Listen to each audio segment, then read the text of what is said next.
We shouldn't be surprised that S&P downgraded us because they said several months ago that they were looking for $4 trillion in deficit reduction over a 10-year period.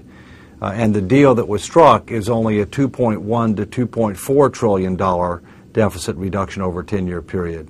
Furthermore, they expressed dismay about the process that was used to raise the debt ceiling limit and have serious concerns about the willingness and ability of Washington elected officials to be able to make the tough choices necessary to put our finances in order.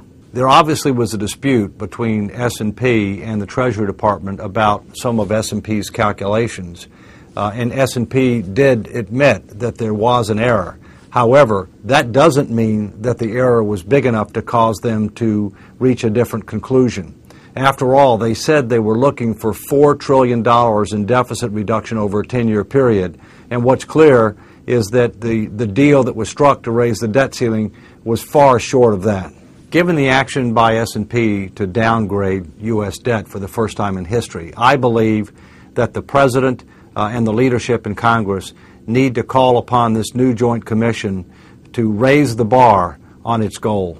They should be seeking at least $3 trillion in deficit reduction over the next 10 years rather than the legislation which calls for $1.5 trillion. That will be a positive step, but candidly, it's going to take a while before we re-earn a AAA credit rating from S&P. And let's hope that if they take positive steps, that we'll keep from getting downgraded by Moody's and by Fitch and others.